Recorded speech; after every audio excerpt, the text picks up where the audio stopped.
Hi guys, welcome back to my channel. मैं सुजाता जौहरी आप लोगों का अपने यूट्यूब चैनल पर स्वागत करती हूँ। तो जो लोग मेरे चैनल पे नए होंगे वो मेरे चैनल को लाइक एवं सब्सक्राइब कर दीजिएगा और बेल आइकन बटन को प्रेस कर दीजिएगा ताकि मेरा नोटिफिकेशन आप लोगों तक सबसे पहले पहुँच सके।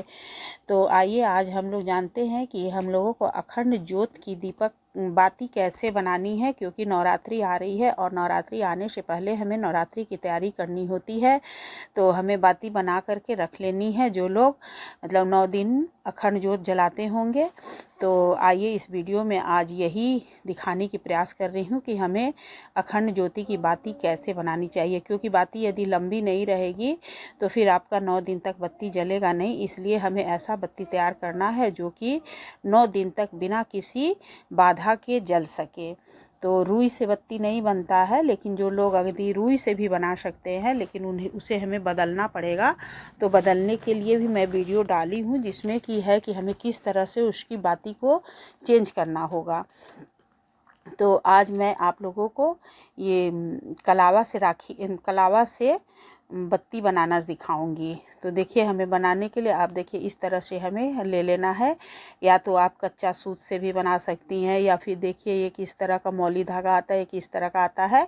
कॉटन वाला जो मौली धागा होता है उसी से आपका बत्ती बनेगा, और एक जो सिंथेटिक होता है उसका बत्ती आप नहीं बना सकती हैं। तो कॉटन वाले बत्ती से ही हमें, आप कच्चा सूत से भी बना सकती हैं, रच्छा सूत से भी बना सकती हैं। तो जिससे आपकी इच्छा हो आप उससे बना सकती हैं, और रुई से भी बना सकती हैं।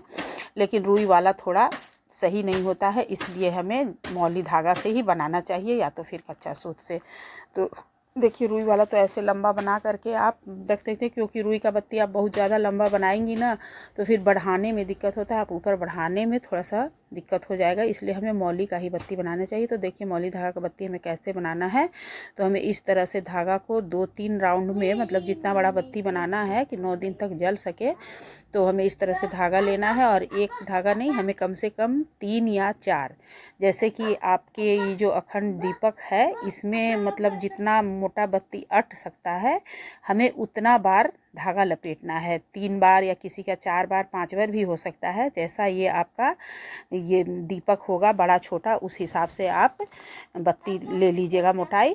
और इस तरह से हमें ले करके तोड़ लेना है। उसके बाद से हमें हाथ से इस तरह से लपेट के बत्ती तैयार करना है। यदि 2 लोग हैं तो एक लोग पकड़ेगा तो आप आसानी से तुरंत बना लेंगे, और नहीं तो फिर आप अकेले भी ऐसे बना सकती हैं, कोई दिक्कत नहीं आती है। तो इस तरह से देखिए, मैं अखंड ज्योत की बाती बना ली। और बाती बनाने के बाद से हमें देखिए इसमें कैसे लगाना है। तो ये देखिए, ये जो पेच होता है ये खुल जाता है।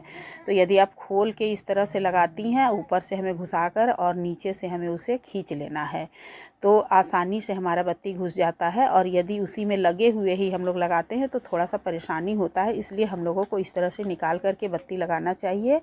और लगाने के बाद से देखिए, हमें इस तरह से उसका पेच होता है, तो हमें इस तरह से पेच को कस देना है। और अखंड ज्योत जलाने के बाद इसे ढकने के लिए आपको इसके ऊपर शीशा देता है, वो शीशा आप लगा सकती हैं। हमारा शीशा टूट गया है, इसलिए मैं शीशा आपको नहीं दिखाऊंगी। तो इस तरह से देखिए, और अभी मैं देख रही हूँ अलग से शीशा मिलेगा तो मैं लाकर लगाऊंगी। तो ये देखिए, इस तरह से हमारा बत्ती बनके तैयार हो गया। हमें उसमें डाल लेना है, और जितना ऊपर बत्ती हमें थोड़ा सा उससे कैंची से छाट देना है, ताकि अच्छा बत्ती जल सके, फूल ना बनने पाए। और मध्यम मध्यम मतलब एकदम कम आंच में रखना है। और जब बत्ती आपका ऊपर से जलना कम हो जाए, हमें इसे आप रात्रि में जब सोने जाने लगे उससे पहले देख लीजिए कि आपके दीपक में कितना घी है, उसे भर दीजिए। और एक बार जब आप सुबह जलाती हैं उस समय पूरा दीपक भर दीजिए। आप अपना अंदाज़ा लगा लीजिए कि कितने समय में आपका घी ख़त्म होता है, उस हिसाब से आप घी हमेशा भरते रहिएगा। और इस तरह से हमें अखंड ज्योत बना लेनी है, और माता के आगे हमें 9 दिन तक नवरात्रि में जलानी है। तो आप लोग भी प्लीज़ ऐसे ही बत्ती बना लीजिएगा, और कमेंट करके हमें बताइएगा कि हमारी बत्ती कैसी बनी है। और कमेंट में हमें